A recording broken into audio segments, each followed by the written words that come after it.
Hello दोस्तों, कैसे हैं आप सभी लोग। आज की इस वीडियो में आप सभी का स्वागत है। कक्षा 10 गणित। दोस्तों, आज की इस वीडियो में हम एक्सरसाइज 3.2 का क्वेश्चन नंबर 7 करेंगे। तो चलिए देखिए, क्वेश्चन नंबर 7 हमारे पास क्या दिया हुआ है। समीकरणों x minus y plus 1 is equal to 0 और 3x plus 2y minus 12 is equal to 0 का ग्राफ खींचिए। एक्स अक्ष और इन रेखाओं से बने त्रिभुज के शीर्षों के निर्देशांक ज्ञात कीजिए और त्रिभुजाकार पटल को छायांकित कीजिए। हमारे पास दो इक्वेशन दी हुई है जिसकी मदद से हमें ग्राफ तैयार करना है और एक्स अक्ष और इन रेखाओं से, इन समीकरणों से जो हमारे पास रेखाएं बनेगी, उन रेखाओं से जो त्रिभुज बनेगा उसको हमें छायांकित करना है, यानी कि भरना है। तो चलिए अब हम इसको हल करते हैं। देखिए क्वेश्चन नंबर 7। तो सबसे पहले हम समीकरणों को लिखेंगे। हम यहाँ पर लिखेंगे दिए गए समीकरण युग्म हैं। हमारे पास समीकरण है x minus y plus 1 is equal to 0, ये है हमारे पास फर्स्ट इक्वेशन, और 3x plus 2y minus 12 is equal to 0, ये है हमारे पास सेकंड इक्वेशन। अब सबसे पहले हम फर्स्ट इक्वेशन को निकाल लेंगे, मान सारणी तैयार करेंगे। समीकरण 1 द्वारा या 1 से, समीकरण 1 से x minus y plus 1 is equal to 0, तो x इज इक्वल टू 1 उस तरफ चला जाएगा और y भी, y इस तरफ चला जाएगा तो प्लस का हो जाएगा, और 1 है जो प्लस का है वो माइनस का हो जाएगा। अब हम मान सारणी के लिए x y की वैल्यू रखेंगे और x और y की वैल्यू निकाल लेंगे। x की वैल्यू रख के y की वैल्यू निकाल सकते हैं और y की वैल्यू रख के x की वैल्यू निकाल सकते हैं। यदि हम y की वैल्यू 0 रखें, y की वैल्यू 0 रखें तो x is equal to 0 minus 1, x is equal to minus 1, x की वैल्यू आती है माइनस 1। उसके बाद यदि हम y की वैल्यू 1 रखें, y की वैल्यू 1 रखें तो x is equal to 1 minus 1, x is equal to 0, x की वैल्यू आती है हमारे पास 0। ये हमारी फर्स्ट इक्वेशन की मान सारणी बनी। उसके बाद आती है हमारे पास सेकंड इक्वेशन। तो सेकंड इक्वेशन है हमारे पास समीकरण, हम इस प्रकार से यहाँ पर लिखेंगे समीकरण 2 द्वारा।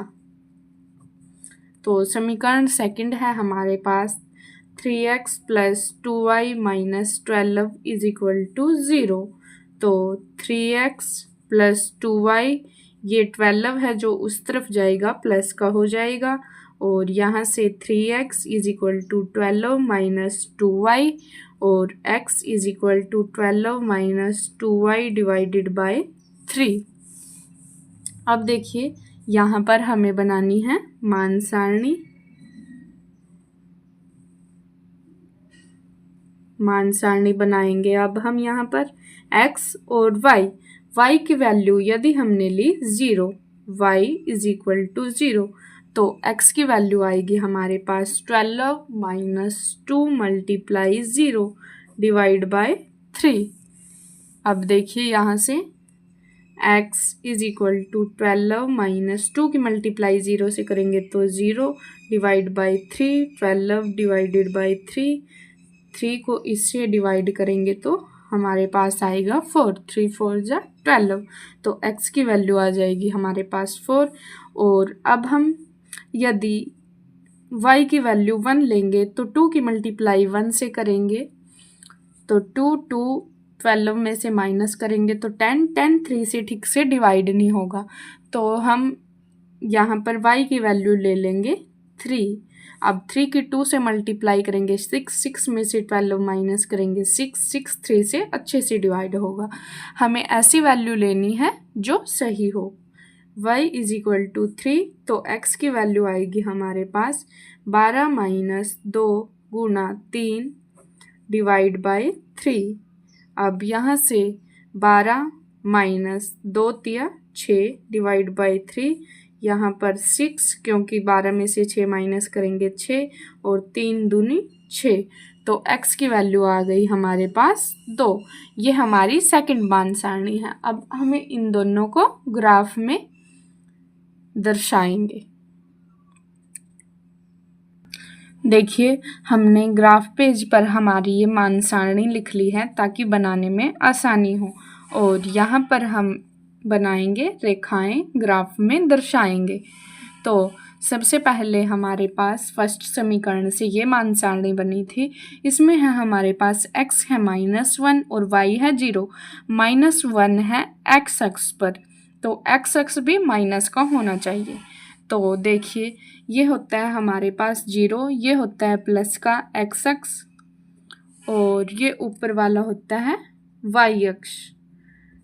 y अक्ष के अपोजिट ही होता है हमारे पास माइनस का y अक्ष, और x अक्ष के अपोजिट होता है माइनस का x अक्ष। तो x है हमारे पास -1 और y है हमारे पास 0, तो ये बिंदु हमारा बन जाएगा यहाँ पर। उसके बाद है हमारे पास x है 0 और y है 1, x है 0 और y है 1, तो ये बिंदु हमारा बन जाएगा यहाँ पर। अब हम इन दोनों को मिला देंगे। उसके बाद देखिए, हमारे पास सेकंड इक्वेशन से जो मान सारणी बनी थी उसमें है x हमारे पास 4 है और y 0, x 2 है तो y है 3, x 4 है तो y है 0, यानी कि ये बिंदु बनेगा हमारे पास यहाँ पर। और उसके बाद है x 2 है तो y है हमारे पास 3, तो ये बिंदु बनेगा हमारे पास यहाँ पर। तो ये बिंदु बनेगा हमारे पास यहाँ पर। तो अब हम इन दोनों बिंदुओं को मिला देंगे। तो देखिए, ये हमारे पास यहाँ पर कट हुआ है, जहाँ पर है हमारे पास x की वैल्यू है 2 और y की वैल्यू है हमारे पास 3, और ये बना है हमारे पास त्रिभुज।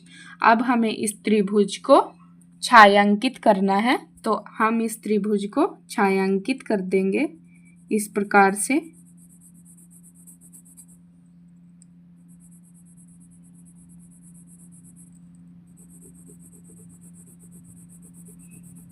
हम इस त्रिभुज को छायांकित कर देंगे, क्योंकि क्वेश्चन में हमारे पास दिया हुआ है कि जो भी त्रिभुज हमारे पास बनेगा हमें उसे छायांकित करना है। तो ये इस प्रकार से हो जाएगा। ये क्वेश्चन हुआ हमारा कंप्लीट। उम्मीद करती हूँ आपको ये वीडियो काफ़ी पसंद आएगी। वीडियो को लाइक, शेयर और चैनल को सब्सक्राइब कीजिए।